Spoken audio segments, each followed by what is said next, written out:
అందరికీ నమస్కారం. Welcome to Suman TV. కంటి చూపు మందగిస్తేనే మనం చాలా ఇబ్బంది పడుతూ ఉంటాం. కంటి చూపు లేని వారికి పరిష్కారం ఏంటి? నార్మల్ లైఫ్ లేదా అంటే ఇదిగో నార్మల్ లైఫ్ నేను చూపిస్తానని చెప్పి 54 ఏళ్ల అనుభవంతో ముందుకొచ్చారు the veteran, legendary, trail blazer, visionary doctor Saibaba Goud garu. As an ophthalmologist and surgeon and also doctorate in community ophthalmology. ఆయన 54 ఏళ్ల ప్రయాణంలో ఎంతమంది పేషెంట్స్ చూసారంటే ఆ క్వశ్చన్ అడగకూడదని చెప్పారు. ఎందుకంటే లక్షల్లో ఉంటుంది ఈ సంఖ్య. అంతేకాకుండా 34 సంవత్సరాల క్రితం అంటే విజువలీ ఇంపేర్డ్ అంటే కంటి చూపుతో ఇబ్బందులు పడుతున్న వారికి సాధారణ జీవితం సాధ్యం, వాళ్ళు కూడా మన సమాజంలో పూర్తిగా ఈక్వల్ భాగంతో ఉంటారు అని చెప్పి వారికి విద్య అవకాశాలు ప్రొవైడ్ చేయడం ద్వారా వారికి అండాదండగా నిలుస్తూ బహుశా 640 మంది ఉన్నారు వారి స్కూల్లో అని వినికిడి ఇప్పుడు ప్రస్తుతం వాళ్ళ ఇన్స్టిట్యూషన్ లో. అంతేకాకుండా రకరకాల కంటి చూపు వ్యాధులు, వాటి వాటి క్యూర్, వాటికి సంబంధించిన ప్రివెన్షన్ ఎలా ఉండాలని చెప్పి పరిశోధన చేస్తూ వారి తనయులు కూడా తర్వాత ఆప్థాల్మాలజిస్ట్ అయ్యారు.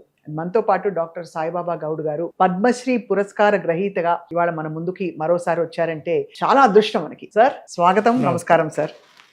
శాశ్వతం అందరికీ క్యాటరాక్ట్ వచ్చేస్తుందా 40 దాటంగానే? చత్వారం వస్తుందా, లేక దాన్ని ప్రివెంట్ చేయొచ్చు? ఎక్కువ కాలం కంటి చూపు బాగుండాలంటే ఏం చేయాలి సార్? చాలా మంది ఐ రోలింగ్ ఎక్సర్సైజ్ చేయమంటారు, చాలా మంది డ్రాప్స్ కొన్ని వేసుకోమంటారు, కొంతమంది ఈ నేత్రధార అని చెప్పి నెయ్యి పోసుకోవడం ఇవన్నీ చేస్తుంటారు. సో మీ దృష్టిలో కంటి చూపు మంచిగా ఉండాలంటే బతికిన రోజులు ఏం చేయాలి సార్? ముఖ్యంగా ఏంటంటే చిన్న పిల్లలకి వాళ్ళు స్కూల్లో చేర్పించే టైంలోనే వాళ్ళ కంటి పరీక్షలు చేయించాలి.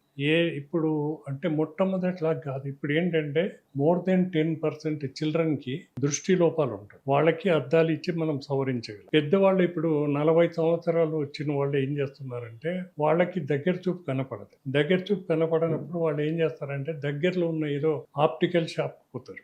ఆప్టికల్ షాప్ పోతే వాళ్ళు ఏదో 2-3 రకాల అద్దాలు చూపించే వరకు వాళ్ళు కనపడుతుంది, బాగానే ఉంది అని తీసేసుకుంటారు. కానీ కంటి లోపల ఏదైనా జబ్బు అంటే గ్లకోమా కానీ, క్యాట్రాక్ట్ కానీ, మ్యాక్యులర్ డీజనరేషన్స్ కానీ, ఇంకే జబ్బు ఉన్నా కూడా వాళ్ళు గుర్తించలేరు. వాళ్ళు ఈ అద్దాలు తీసుకున్న కొన్నాళ్ళకి మళ్ళీ కనపడలేదని పోతే మళ్ళీ నంబర్ మారుస్తుంది. అలా కాకుండా ఏంటంటే ప్రతి ఒక్కరూ ఏ చిన్న కంటి సమస్య అనుకున్నప్పటికీ కూడా కంటి డాక్టర్తో పరీక్ష చేయించుకొని ట్రీట్మెంట్ తీసుకోవాలి. సో దాన్ని నెగ్లెక్ట్ చేయకుండా ఉండడం ఒక పద్ధతి, అంటే ఎక్కువ కాలం కంటి చూపు బాగుండడానికి.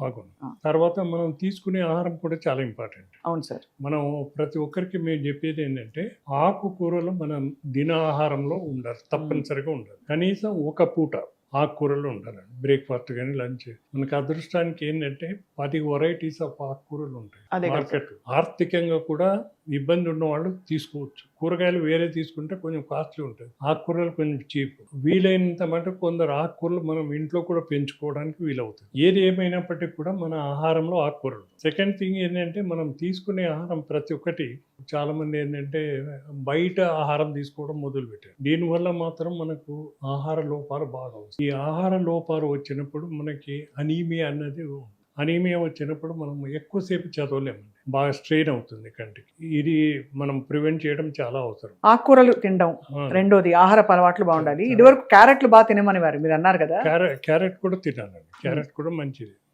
మనకు న్యాచురల్గా దొరికే కూరగాయలు మనం రొటీన్గా తీసుకోవాలండి. చాలా మంది ఏమనుకుంటారంటే నాన్ వెజిటేరియన్ తీసుకుంటేనే బాగానే, అట్లా ఏం లేదు. మనకి ఏంటంటే పప్పు దినుసుల్లో కూడాను, ఆకుకూరల్లోనూ, కూరగాయల్లో కూడా మంచి విటమిన్స్ ఉంటాయి, ప్రోటీన్స్ ఉంటాయి. మనకి ఏ మాత్రం లోటు ఉండదు. సెకండ్ థింగ్ ఏంటంటే ఈ మధ్యకాలంలో పిల్లలు చాలాసేపు సెల్ ఫోన్ చూడటం. ఈ టాపిక్ బాబోయ్ కరెక్ట్ సార్.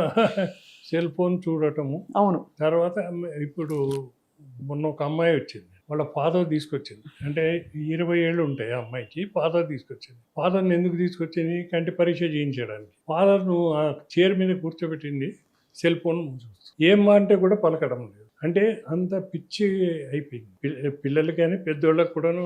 దీనివల్ల ఏంటంటే ఐలో డ్రైనెస్ వస్తుంది, తర్వాత టైర్డ్నెస్ వస్తుంది, దృష్టి లోపాలు వస్తున్నాయి. ఇప్పుడు 1991లో 92 ఆ ప్రాంతంలో 25,000 మంది స్కూల్ గోయింగ్ విద్యార్థులను నేను టెస్ట్ చేశానండి పర్సనల్గా. చేసినప్పుడు 5% లోపటి వాళ్ళకే దృష్టి లోపాలు ఉండేది, అంటే 100కి 5%. ఇప్పుడు 10 పైన దృష్టి లోపాలు ఉంటున్నాయి. అయితే ఇప్పుడు మనం ఏమనుకుంటామంటే ప్రభుత్వ పాఠశాలలో చదివే పిల్లలకు ఉంటుంది, సెమీ గవర్నమెంట్ స్కూల్లో ఉంటుంది అని అనుకుంటాం. కార్పొరేట్ స్కూల్లో కూడా దృష్టి లోపాలు ఉంటాయండి. ఎక్కడ తక్కువ ఉండదు. ఎక్కడ చూసినా మీకు 10% పైనే ఉంటుంది. 5% లోపట వాళ్ళే అద్దాలు వాడుతున్నారు. అంటే చాలా మందికి దృష్టి లోపం ఉన్నట్టు తెలియదండి. ఇప్పుడు అదే ఆ, ఇప్పుడు మా పాఠశాలలో బ్లైండ్ వాళ్ళకి పాఠశాల మాది. ఇందులో ఏంటంటే కొందరు 4th క్లాస్ 5th క్లాస్కి అడ్మిషన్స్కి వస్తారు. 4th క్లాస్ వరకు మీరు ఎక్కడ చదివారంటే ఏదో కార్పొరేట్ స్కూల్లో ఉంటారు. ఏదో కార్పొరేట్ స్కూల్లో చదివారంటే వాళ్ళు డొనేషన్ ఇచ్చేసారు, ఇయర్లీ ఫీజు కట్టారు, అట్లా 3-4 సంవత్సరాలు డబ్బు తీసుకున్నారు. తీసుకున్న తర్వాత మీ అమ్మాయి ఏం కనపడట్లేదు, ఒకసారి డాక్టర్ చూపించండి. డాక్టర్ చూసే వరకు వీళ్ళకి అసలు చూపేలేదు, ఇన్ని సంవత్సరాలు ఎట్లా చదివారని మళ్ళీ అప్పుడు మన స్కూల్లో అడ్మిట్ చేస్తాం. సో ఇది ఇట్లాంటివి కూడా జరుగుతున్నాయి. అందుకని మనం తల్లిదండ్రులకు రిక్వెస్ట్ చేసేది ఏంటంటే స్కూల్లో చేర్పించే ముందే కంటి పరీక్షలు చేయించడం చాలా అవసరం. చాలా అవసరం. అంటే ఇది ఏదో ప్రాబ్లం వస్తే కానీ చూపించరు, అవును, చిన్నగా ఇట్లా నులుముకోవడం, లేకపోతే చూడలేకపోవడం, కొంచెం కళ్ళు ఇట్లా చేయడం, ఈ సైన్స్ అని పట్టించుకోరు.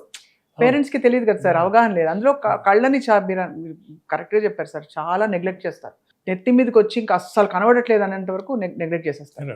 సో మీరైతే చాలా ఇప్పుడు మీరు అన్నట్టు ఏంటంటే సగం కన్ను మూసి చూస్తుంటారు, లేకపోతే స్కూల్లో విద్యార్థి పక్కవాడితో చూసి కాపీ కొడుతుంటారు, బోర్డు మీద చూసి రాసుకోవడానికి ఎన్నో తప్పులు చేస్తుంటారు. అవును, ఇట్లా తర్వాత స్కూలు లాస్ట్ అవర్స్ ఉంటాయి కదా, బాగా టైర్డ్నెస్ ఉంటుంది, వాళ్ళకి హెడేక్ ఉంటుంది, కంట్లో నీళ్ళు వస్తుంటుంది, కళ్ళు ఎర్రబడుతుంటుంది, అయినా పట్టించుకోరు. ముఖ్యంగా ఈ ప్రాబ్లం ఎక్కడుంది అంటే తల్లిదండ్రులు ఇద్దరు ఉద్యోగాలు చేస్తుంటే కానీ, ఇద్దరు బయటికి పోతుంటే కానీ పిల్లల మీద శ్రద్ధ వహించడం లేదు. అంతే, వాళ్ళకు వచ్చే కంటి సమస్యల గురించి పట్టించుకోవటం లేదు. ఇప్పుడు తీసుకెళ్తాను, ఏమ్మా ఇన్ని రోజులు దృష్టిలోపం ఉంది కదా, మరి ఎప్పుడు తీసుకురాలేదంటే, ఈ అబ్బాయి చెప్పి నాకు ఒక 6 మాసాలు అయి ఉండొచ్చు, పోదామంటే ఎప్పుడు టైం దొరకట్లేదు, ఇట్లా మాట్లాడతారు. డాక్టర్ సాయిబాబా గౌడ్ గారు, యువర్ లెజెండ్ సార్. తప్పకుండా ఎప్పటికప్పుడు మిమ్మల్ని సంప్రదించి మా సుమన్ టీవీ వ్యూవర్స్ కి కళ్ళని ఇంకా అందంగా, ఎంత చక్కగా కంటికి రెప్పలాగా కళ్ళని కాపాడుకోవాలని మేము మళ్ళీ చెప్తూ ఉంటాం. మీ అమూల్యమైన సమయం, మీ జర్నీ గురించి చెప్పినందుకు, ఆ ముఖ్యంగా హోలీ స్టోరీ మాతో పంచుకున్నందుకు మీకు ధన్యవాదాలు సార్. ఎప్పుడు కృతజ్ఞులై ఉంటాం. Thank you.